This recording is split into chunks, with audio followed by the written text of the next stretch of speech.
तो अभी हम बात करते हैं सब्सिडी की। तो अभी करंट में जो जैविक खेती को बढ़ावा देने के लिए सरकार है वो हर चीज के ऊपर सब्सिडी दे रही है। तो जैविक खेती में हमें मैं आपको बेसिकली हरियाणा के बारे में ही बता पाऊंगा, क्योंकि सब्सिडी वगैरह का है वो ऑल ओवर इंडिया का स्टेट गवर्नमेंट अलग देती है, सेंट्रल गवर्नमेंट है वो अलग देती है। सेंट्रल गवर्नमेंट में अभी जो मेरे यहाँ पे सेंट्रल गवर्नमेंट के थ्रू भी है, स्टेट गवर्नमेंट के थ्रू भी है, वो भी मेरे को मिल रहा है। तो सेंट्रल और स्टेट का जो कॉमन है वो मेरे को ड्रिप इरिगेशन, जो सूक्ष्म सिंचाई सिस्टम होता है, सूक्ष्म सिंचाई प्रणाली, जो जिसको हम टपका सिंचाई भी बोलते हैं, उसके ऊपर ड्रिप है, हरियाणा में है वो 85% मिल रही है। और जो सोलर सिस्टम है, अगर हम सोलर सिस्टम इंप्लीमेंट करते हैं खेत में 5 किलोवाट का, 10 किलोवाट का, जो मोटर वगैरह का इस्तेमाल के लिए, उसके ऊपर सेंटर और ये ऑल ओवर इंडिया की दोनों सब्सिडी है, ये आपको ऑल ओवर इंडिया में मिलेंगी। तो आप इनकी डिटेल्स हैं वो वेबसाइट पे जाके भी इनके चेक कर सकते हैं।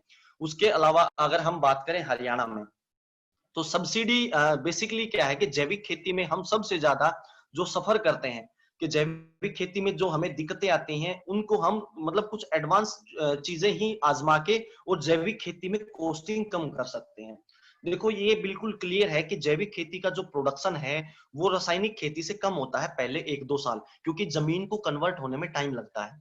तो इसलिए जब जमीन आपकी जैविक खेती में कन्वर्ट हो जाती है, तो आपका अगर कॉस्ट है वो जितना कॉस्ट आप कम करेंगे, मतलब अगर आप इन्वेस्टमेंट जितनी आप अपनी कम करेंगे, जितनी कॉस्ट आप इनिशियल जो कॉस्ट है, जो खर्चे हैं आपके, जो अनाज पैदा करने में वो कम करेंगे, उतना आप ज्यादा प्रॉफिट ले पाएंगे। उसको कम करने के लिए आप एडवांस तरीके अपनाते हैं। तो उन एडवांस तरीके जैसे आपका ड्रिप वाला हो गया।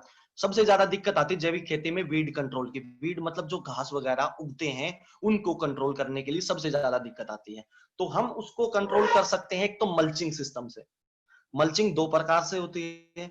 एक होती है आपकी नेचुरल मल्चिंग। नेचुरल मल्चिंग में जैसे पराली वगैरह से, घास फूस से हम अपनी जमीन को ढक देते हैं, एक वो होती है। दूसरी होती है आपकी प्लास्टिक। नेचुरल मल्चिंग है वो आप खुद भी कर सकते हैं। उसमें आपको आप अपने जो धान की पराली है उसको काट के इस्तेमाल कर सकते हैं। अपना कोई भी एक्स्ट्रा, जैसे हम ईख होता है, ईख का जो पत्ते उतारते हैं हम, जो उसको पत्ते उतारने के बाद गन्ना हम मंडी में भेज देते हैं, लेकिन जो पत्ते हैं उसको भी किसान जला देते हैं। तो उसको जलाने की बजाय अगर हम मल्चिंग में इस्तेमाल करें तो वो भी बेस्ट इस्तेमाल हो सकता है उसका। जो धान की पराली है उसको भी हम इस्तेमाल कर सकते हैं। तीसरा है हमारा जो प्लास्टिक की हम पन्नी इस्तेमाल करते हैं। तो इस मल्चिंग के ऊपर जो सरकार है वो 50% सब्सिडी देती है। हरियाणा में अलग अलग जो स्टेट है उसमें अलग अलग इसकी परसेंटेज है। तो इसके ऊपर हमें सब्सिडी मिलती है 50%। और ये बागवानी विभाग की तरफ से हमें मिलती है। इसको अगर किसी भाई को अप्लाई करना है इसके लिए, तो हरेडा HREDA, जो हरेडा एक नाम से वेबसाइट है, आप उसके ऊपर जाके, हरियाणा हॉर्टिकल्चर वालों की जो है ये वेबसाइट है, इस पे आप जाके और अपने पहले उसके ऊपर साइन अप करेंगे। साइन अप करने के बाद आप अपनी डिटेल्स फिल करके और उसके अंदर स्कीम्स आएंगी, उसके तहत आप इसको सिलेक्ट कर सकते हैं। तो जब आपका उसके तहत आ जाएगा, जैसे आपके पास मैसेज आएगा मोबाइल पे, जब आपका मतलब सब्सिडी कोटे में आपका वो अप्रूवल हो जाएगा तो आपके पास मैसेज आ जाएगा, फिर आप पेमेंट जमा करवाइए और अपना प्रोडक्ट खरीद लीजिए।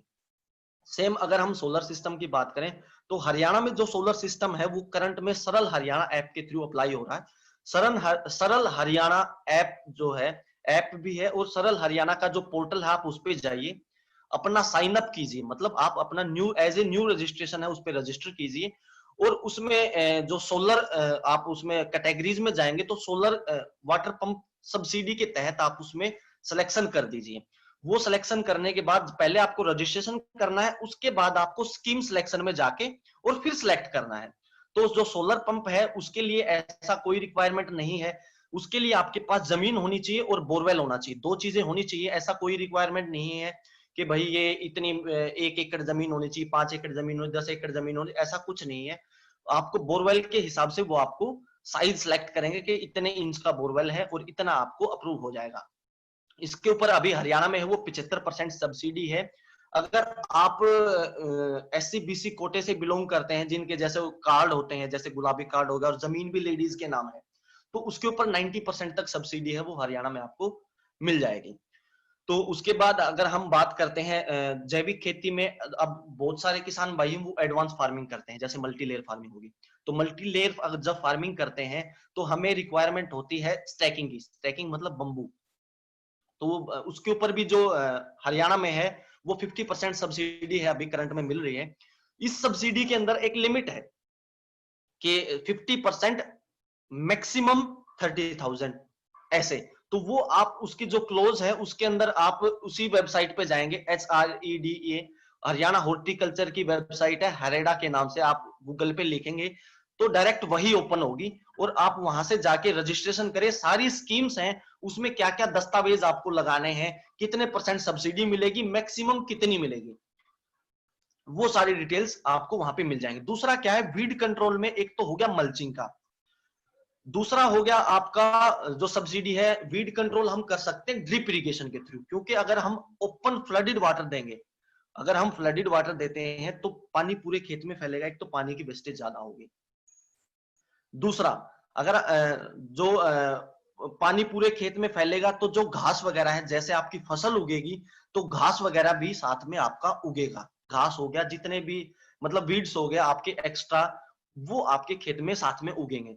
तो वो उगेंगे तो उसको जो खरपतवार है उसको निकालने के लिए आपको या तो खुद मेहनत करनी पड़ेगी, या उसके अंदर मशीनरी चलानी पड़ेगी, या लेबर आपको लगाना पड़ेगा।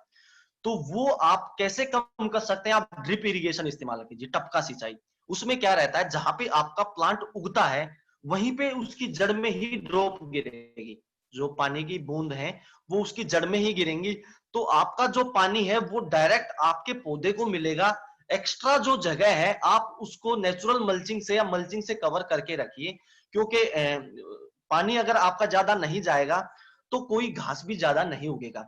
तो ये भी आप कर सकते हैं। अगर आप जमीन की वैल्यू भी अगर आप ओनली ड्रिप इरिगेशन भी इस्तेमाल करते हैं तो भी आपका वीड कंट्रोल है वो आप अच्छे से कर सकते हैं, खरपतवार है उसको रोक सकते हैं।